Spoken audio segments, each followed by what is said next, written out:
الحمد لله ثم الحمد لله القائل بسم الله الرحمن الرحيم والفجر وليال عشر والشفع والوتر والليل إذا يسر أشهد أن لا إله إلا الله وحده لا شريك له وأشهد أن سيدنا محمدا عبده ورسوله اللهم صل وسلم على سيدنا محمد وعلى آله وأصحابه أجمعين أما بعد فيا عباد الله اتقوا الله أوصيكم وإياي بتقوى الله فقد فاز المتقون قال الله تعالى في كتابه العزيز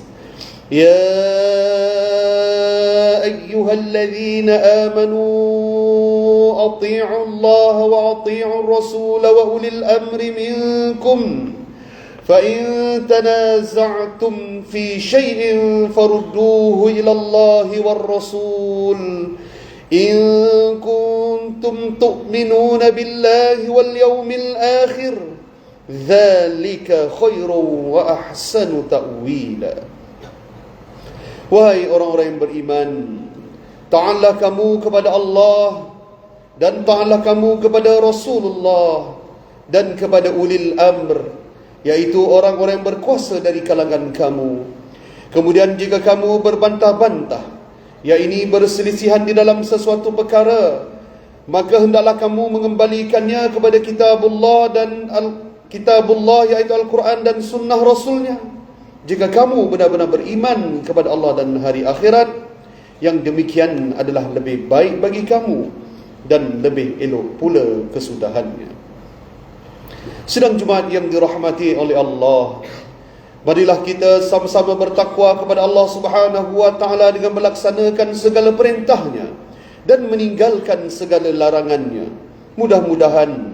Mudah-mudahan dengan itu kita tergolong dalam kalangan orang yang beriman serta memperolehi hidayah dan taufik dari Allah Subhanahu wa taala. Khutbah pada hari ini bertajuk mengetuk pintu bulan Zulhijjah. Ma'asyiral muslimin rahimakumullah.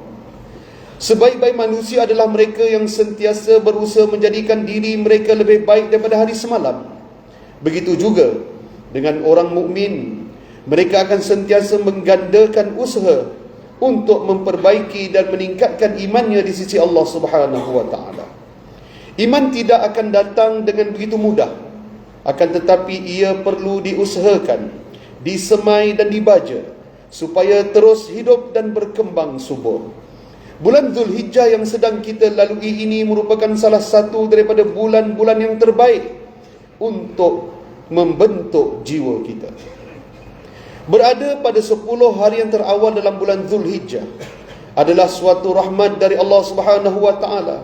Ia merupakan peluang dan ruang yang sangat-sangat berharga untuk kita memburu pahala yang besar. Apakah kelebihan yang ada pada 10 hari yang terawal di bulan Zulhijjah ini? Allah Subhanahu wa taala berfirman dalam suratul Fajr ayat 1 hingga 4 sebagaimana yang dibacakan pada awal khutbah tadi, yang bermaksud, demi waktu fajar dan malam yang 10, yakni yang mempunyai kelebihan di sisi Allah, dan bilangan-bilangan yang genap dan yang ganjil, dan malam apabila ia berlalu.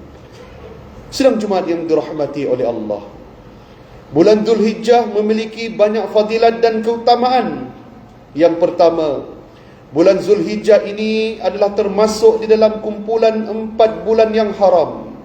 Bulan-bulan haram memiliki kelebihan dan keistimewaan yang tersendiri di sisi Allah Subhanahu wa taala. Allah Subhanahu wa taala telah memerintahkan hamba-Nya untuk menghormati bulan-bulan ini, sekaligus melarang perbuatan zalim dan maksiat di dalamnya.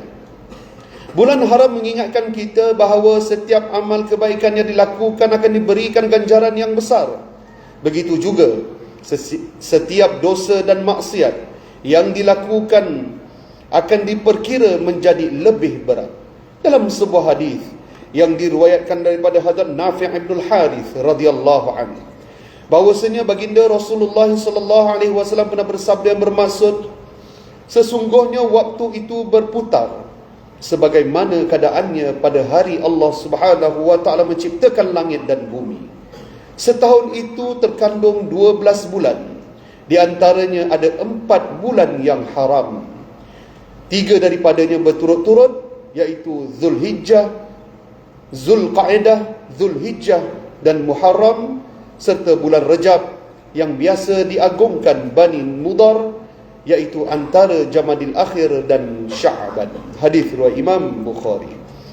Kelebihan yang kedua, 10 hari yang terawal di bulan Zulhijjah ini disebut sebagai hari yang paling afdal berbanding dengan hari-hari yang lain dalam setahun.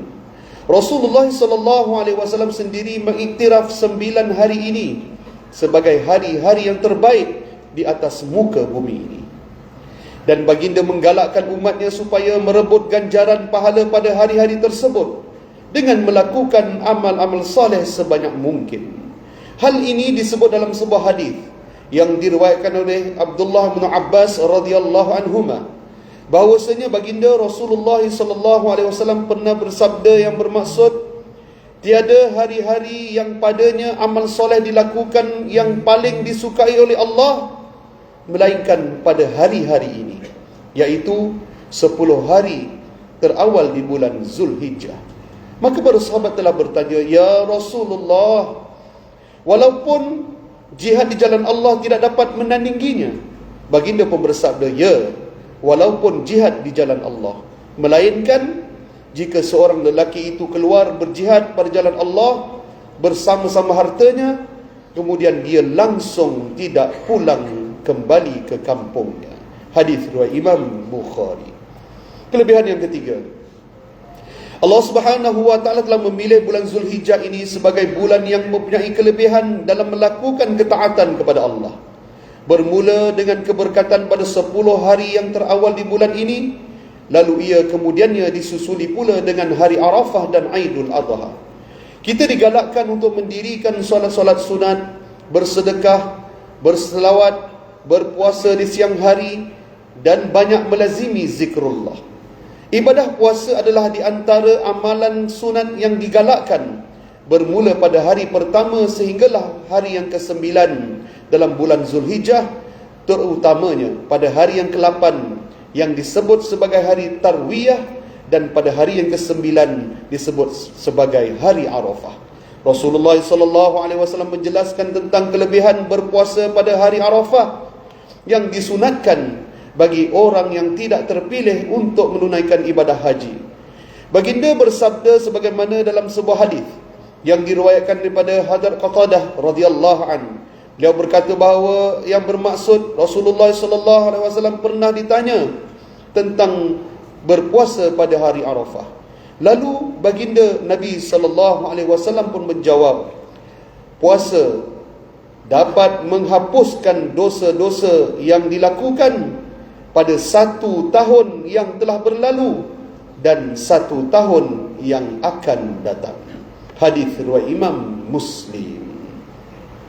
Sidang Jumaat yang dirahmati oleh Allah, sebagai rumusan bagi mengakhiri khutbah pada hari ini, mimbar ingin mengingatkan sekali lagi agar kita sama-sama bersegera melakukan kebaikan dan amal soleh, khususnya pada 10 hari yang terawal di bulan Zulhijjah ini. Allah Subhanahu wa taala bersumpah dengan 10 hari yang terawal ini sebagai hari yang lebih baik dan lebih diberkati berbanding dengan keluarnya seseorang itu pergi berjihad pada jalan Allah. Maka di kesempatan bertemu dengan bulan Zulhijjah adalah suatu nikmat yang sangat besar yang Allah Subhanahu wa taala berikan kepada kita semua. Oleh yang demikian, marilah kita sama-sama mensyukuri nikmat ini dan memanfaatkan waktu-waktu yang berharga yang dimiliki dengan amal ibadah. Janganlah ditinggalkan satu amal soleh meskipun kita rasakan ianya kecil.